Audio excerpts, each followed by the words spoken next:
ಆನೇಕಲ್ನಲ್ಲಿ Gopal kidnap ಮತ್ತೆ ಕೊಲೆ ಪ್ರಕರಣ ಏನಿದೆ, ಗೋಪಾಲ್ ಕುಟುಂಬಸ್ಥರು ಈಗ ರಸ್ತೆಯಲ್ಲಿ ಕೂತು ಪ್ರತಿಭಟನೆಯನ್ನ ಮಾಡೋಕ್ ಮುಂದಾಗಿದ್ದಾರೆ. ನ್ಯಾಯ ಕೊಡಿಸಿ ಅಂತ ಪ್ರತಿಭಟನೆಯನ್ನ ಮಾಡ್ತಾ ಇದ್ದಾರೆ ಗೋಪಾಲ್ ಕುಟುಂಬಸ್ಥರು. ಕುಟುಂಬಸ್ಥರನ್ನ ಮನವೊಲಿಸೋದಕ್ಕೆ ಹರಸಾಹಸವನ್ನ ಪಡ್ತಿದ್ದಾರೆ ಪೊಲೀಸರು. ಇನ್ನು ಬೆಂಗಳೂರು ಗ್ರಾಮಾಂತರ ಅಡಿಷನಲ್ ಎಸ್ಪಿ ವೆಂಕಟೇಶ್ ಪ್ರಸನ್ನ ಅವರು ಕೂಡ ಅಲ್ಲಿಗೆ ಭೇಟಿ ನೀಡಿದ್ದಾರೆ. ಆರೋಪಿಗಳು ಇಲ್ಲಿಗೆ ಕರ್ಕೊಂಡು ಬರುವಂತೆ ಸಮಾಧಾನ ಪಡಿಸೋದಕ್ಕೆ ಅವರು ಪ್ರಯತ್ನ ಪಡ್ತಿದ್ದಾರೆ, ಆದ್ರೆ ಸಮಾಧಾನ ಆಗ್ತಾ ಇಲ್ಲ. ಎಸ್, ನಾವು ದೃಶ್ಯದಲ್ಲಿ ನೋಡ್ತಾ ಇದ್ದೀವಿ, ಮೋಹನ್ ಬಾಬುನ ವಶಕ್ಕೆ ಪಡಿಸಿಕೊಂಡಿರುವಂತದ್ದು ಪೊಲೀಸರು. ಈ ಸಾವಿನ ಹಿಂದೆ, ಈ ಹತ್ಯೆಯ ಹಿಂದೆ ಮೋಹನ್ ಬಾಬು ಪಾತ್ರ ಇದೆಯಾ ಅನ್ನುವಂಥದ್ದನ್ನ ಈಗ ತನಿಖೆ ನಡೆಸ್ತಾ ಇರುವಂತದ್ದು. ಆರೋಪಿಗಳು ಯಾರ್ಯಾರಿದ್ದಾರೆ, ಗೋಪಾಲ್ ಕಿಡ್ನಾಪ್ ಮಾಡಿ ಹತ್ಯೆಯನ್ನ ಮಾಡಿರುವಂತವ್ರನ್ನ ಇಲ್ಲಿಗೆ ಕರ್ಕೊಂಡು ಬನ್ನಿ ಅಂತ ಆಕ್ರೋಶವನ್ನ ಗೋಪಾಲ್ ಕುಟುಂಬಸ್ಥರು ಹೊರ ಹಾಕ್ತಾ ಇರುವಂತದ್ದು. ಇನ್ನು ಈ ಬಗ್ಗೆ ಹೆಚ್ಚಿನ ಮಾಹಿತಿಯನ್ನ ನಮ್ಮ ಪ್ರತಿನಿಧಿ ಶಿವು ನೀಡ್ತಾರೆ. ಎಸ್ ಶಿವು, ಈ ಸಾವಿನ ಹಿಂದೆ ಮೋಹನ್ ಬಾಬು ಹೆಸರು ಕೇಳಿ ಬರ್ತಾ ಇರುವಂತದ್ದು.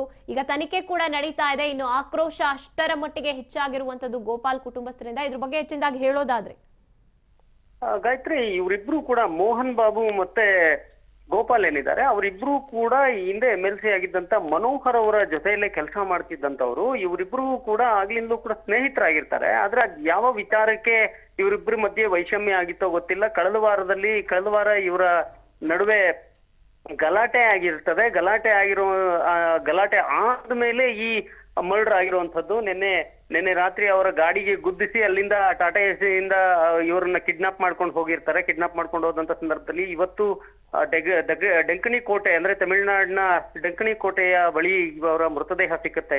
ಅದು ತಿಳಿದ ಕೂಡ್ಲೇನೆ ಆಕ್ರೋಶಗೊಂಡಿದ್ದಂತ ಗೋಪಾಲ್ ಕುಟುಂಬದವರು ಮೋಹನ್ ಬಾಬುನೇ ಇದಕ್ಕೆಲ್ಲ ಕಾರಣ, ಈ ಮರ್ಡರ್ ಮಾಡ್ತಿರುವಂತದ್ದು ಅನ್ನುವಂಥದ್ದನ್ನ ಆರೋಪಿಸಿ ಅವರ ಮನೆ ಮೇಲೆ ದಾಳಿ ಮಾಡಿದಂಥದ್ದು, ಕಲ್ಲು ತೂರಾಟ ಮಾಡಿರುವಂತದ್ದು ಎಲ್ಲವೂ ಕೂಡ ಈಗ ಆನೇಕಲ್ ಪೊಲೀಸರು ಬಿಗಿ ಬಂದೋಬಸ್ತನ್ನು ಕೂಡ ಮಾಡ್ಕೊಂಡಿದ್ದಾರೆ.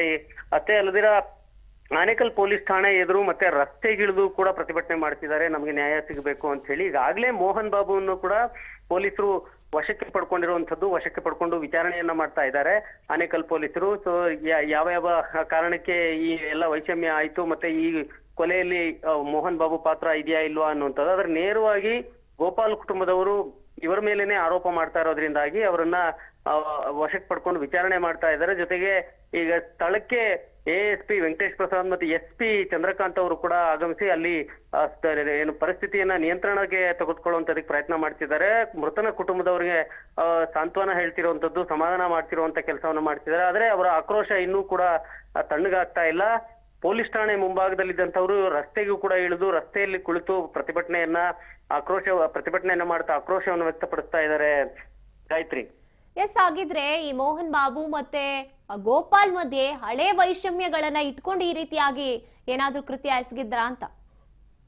ಹಳೆ ವೈಷಮ್ಯನೇ ಇದಕ್ಕೆ ಕಾರಣ ಅಂತ ಹೇಳಲಾಗ್ತಾ ಇದೆ. ಹಲವು ಆಯಾಮಗಳಲ್ಲಿ ಒಂದು ತನಿಖೆಯನ್ನ ಮಾಡ್ತಿರುವಂತದ್ದು.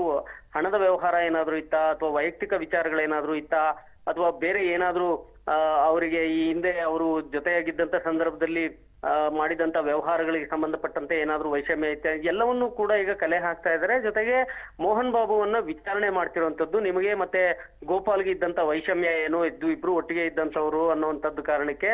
ಸೊ ಅವರು ವೈಯಕ್ತಿಕ ಕಾರಣನ, ಹಣಕಾಸಿನ ಕಾರಣನ, ಎಲ್ಲ ಕಾರಣಗಳನ್ನ ಎಲ್ಲ ಆಂಗಲ್ ಗಳಿಂದ ಈ ಪೊಲೀಸರು ತನಿಖೆ ಮಾಡ್ತಾ ಇದ್ದಾರೆ. ಒಟ್ಟು ಮೋಹನ್ ಬಾಬು ಮೇಲೆ ಆರೋಪ ಇರೋದ್ರಿಂದ ಆ ಮೋಹನ್ ಬಾಬು ಈ ಒಂದು ಕೃತ್ಯವನ್ನು ಒಪ್ಕೊಳ್ತಾರ, ಎಲ್ಲವೂ ಕೂಡ ತನಿಖೆಯ ನಂತರದಲ್ಲಿ ಪೊಲೀಸರು ಯಾರು ಈ ಒಂದು ಕೊಲೆಗೆ ಕಾರಣ ಅನ್ನೋದನ್ನ ಹೇಳ್ಬೇಕಾಗುತ್ತೆ, ಮತ್ತೆ ಅವ್ರನ್ನ ಅರೆಸ್ಟ್ ಕೂಡ ಮಾಡ್ಕೊಳ್ಬೇಕಾಗುತ್ತೆ. ಈಗ ಸದ್ಯಕ್ಕೆ ಸ್ಥಳದಲ್ಲಿ ಇರುವಂತ ಪರಿಸ್ಥಿತಿಯನ್ನ ಆನೇಕಲ್ ಪೊಲೀಸರು ನಿಯಂತ್ರಣ ಮಾಡ್ತಿದ್ದಾರೆ. ಸೊ ಮುಂದಿನ ಕಾನೂನು ಕ್ರಮಗಳೇನಿದೆಯೋ ಅದ್ರ ಕಡೆ ಗಮನ ಕೊಡ್ತಿರುವಂತದ್ದು ಗಾಯತ್ರಿ. ಎಸ್, ಧನ್ಯವಾದ ನಿಮ್ಮ ಮಾಹಿತಿಗಾಗಿ ಶಿವು. ನಮ್ಮ ಪ್ರತಿನಿಧಿ ಹೇಳ್ದಾಗೆ ಈ ಸಾವಿಗೆ ಹಳೆ ವೈಷಮ್ಯವೇ ಕಾರಣ ಅನ್ನುವಂಥದ್ದು ಎಲ್ಲೋ ಒಂದ್ ಕಡೆ ಖಚಿತವಾಗ್ತಾ ಇದೆ. ಆದ್ರೆ ಈ ರೀತಿಯಾಗಿ ಕೃತ್ಯ ಏನು ಎಸಗಿದ್ದಾರೆ, ಯಾರ್ಯಾರು ಇದರಲ್ಲಿ ಭಾಗಿಯಾಗಿದ್ದಾರೆ, ಮೋಹನ್ ಅಲ್ಲಿ ಇರ್ಲಿಲ್ಲ ಆ ಸ್ಥಳದಲ್ಲಿ, ಆದ್ರೆ ಇವ್ರು ಹೇಳಿ ಈ ರೀತಿಯಾಗಿ ಮಾಡಿಸಿದ್ದ, ಕಿಡ್ನಾಪ್ ಮಾಡಿದ್ದಂಥವ್ರು ಯಾರ್ಯಾರು, ಕೊಲೆ ಮಾಡುವಾಗ ಯಾರ್ಯಾರು ಇದ್ರು, ಇದೆಲ್ಲವನ್ನ ವಿಚಾರಣೆ ನಂತರದಲ್ಲಿ ಗೊತ್ತಾಗ್ಬೇಕಾಗತ್ತೆ. ಈ ಸಾವಿನ ಹಿಂದೆ, ಈ ಹತ್ಯೆಯ ಹಿಂದೆ ನಿಜವಾಗ್ಲೂ ಯಾರಿದ್ದಾರೆ ಅಂತ.